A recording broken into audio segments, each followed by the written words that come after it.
Hey guys, MCU Collector here with another figure review. Next up is the Hasbro Marvel Legends Series Ant-Man and the Wasp Quantumania Cassie Lang Build-A-Figure Wave.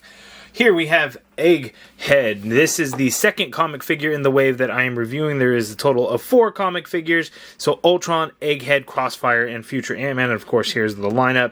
As you can see, we're now on Egghead. Next up will be Crossfire, and then ending off with Future Ant-Man. Taking a look, we got the Marvel logo there, Marvel logo up top. Since it is a comic figure, we get the Egghead artwork on the side, looking pretty good. Egghead there. Back of the package, you see the accessories and the Build-A-Figure piece. Let's go ahead and get rid of that box.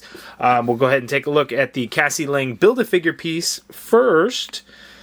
And this looks really good. And what I really like is there is the ab crunch in there. And there's also the diaphragm cut, which gives us a little bit of range of motion, and then it is quite nice that we get a Build-A-Figure that has that. I still want a regular size Cassie, but we have the Build-A-Figure at least, and it is going to look pretty good, I think.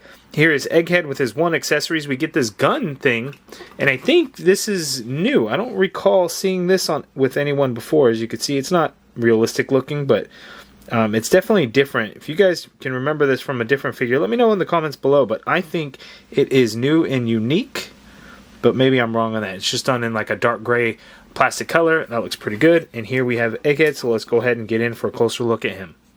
And of course, before I forget to mention, I did get my set from Entertainment Earth. I got the case.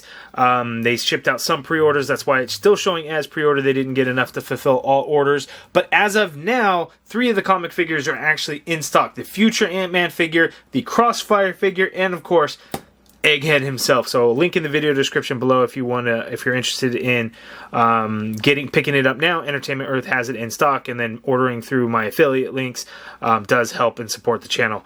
So here is Egghead. The head sculpt looks really good. The body itself is kind of that bigger suited body that we've seen before. I think Happy Hogan was the first one to use it.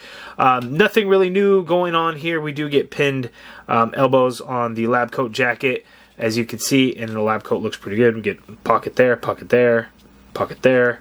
He's got brown shoes on there, blue pants, brown belt with the gold buckle, black and red tie, white collared shirt, and then you have his head sculpt, which is shaped like a head, and it's done actually really nice. And then his glasses, you can see the frameless glasses that are like glued on there.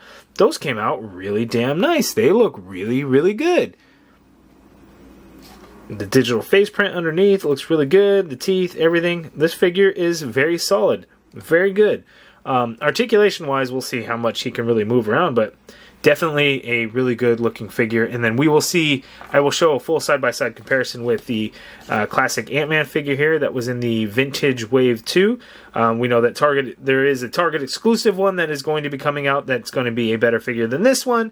But for now, this is really all I have to show you guys in comparison. But let's go ahead and get right into it with Egghead's articulation. Okay, so Egghead's articulation. Before I get into the articulation, I'm sure this question is going to come up. It is not the same lab coat that came on Mr. Fantastic. You could see it doesn't have the flare out, and then it doesn't have that cut in the back. So it is, in fact, a different lab coat. So there are now additional options. The design of the coat is essentially the same, similar buttons, similar pocket pattern and all of that. But again, they are different. I do also want to mention that I have a little bit of a QC issue with his right leg. As you can see, there's a little bit of gap in there, and it's supposed to really be flush, but as you can see, it's a little bit loose on there, unfortunately. So eventually I'm going to want to replace that. It does make his right leg slightly longer, I feel like, which makes it a little bit more difficult in terms of getting him to stand up straight.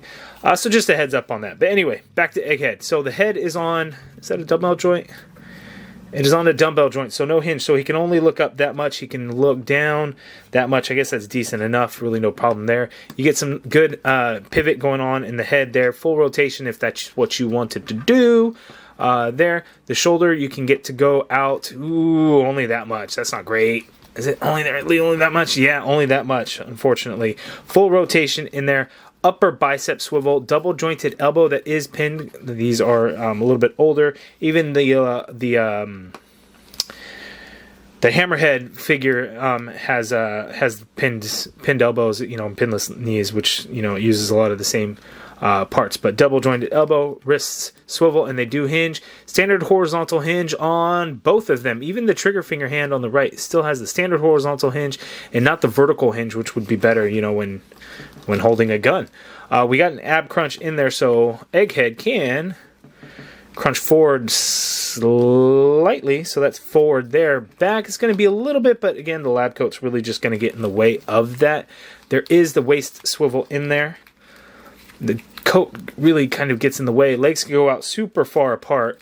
He can't kick forward, only that high. Leg goes back slightly. There is the upper thigh cut in there. You get a double jointed knee that is pinless.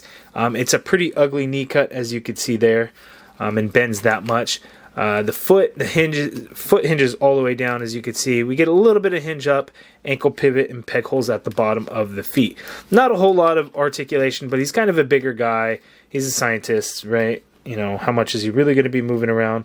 But I think it's decent enough. Again, the highlight here is just the head sculpt is really good. The glasses are really good as well. So now let's go ahead and see some of those comparisons. Okay, so here again with the classic Hank Pym Ant-Man, I'm really excited for the Target exclusive one because the Pizza Spider-Man body was great at the time that it came out. It really was, because it was something different than we were getting in Marvel Legends. It was brand new, but now it's just not as good. It's very thin. We've had a lot more better bodies. And that Ant-Man is going to be one of them. So I'm really looking forward to getting that. I know Target exclusive. Why would they do a Target exclusive for such a classic character and everything like that? It just seems to be more and more exclusives all the time. Hopefully everyone was able to pre-order. Hopefully it'll be easy to find in-store like most Target exclusive figures are.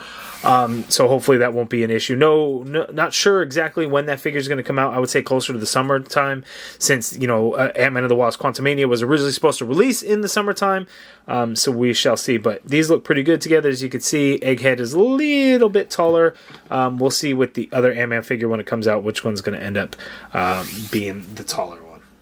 Okay, so here is the Quantumania Cassie Lang Build-A-Figure wave. So far, the 3 movie figures I really like, except that Kang one is super disappointing. It still looks good, but it's like disappointing because the articulation, all the weird things, and the size of it. But the comic figures are definitely going to be a highlight for a lot of folks. The Ultron is really good, not as good as the Ursa Major one, which again, really great figure to begin with. So this one isn't a bad figure in any way. It's just I prefer the silver of the other one more. But this Egghead is another great figure. You know, we add to the comic book villains for Ant-Man. It's classic. The head sculpt is really nice. The figure looks good overall. So I think folks are really going to be happy with these comic figures. Crossfire, I think, is going to look really cool, other than, you know, the fact that it's the Spider-Man 2099 body again, so it's got pins and all of that. Still, I think, going to be a really good-looking figure. So the comic figures in this wave, I think, are going to be a highlight for a lot of folks.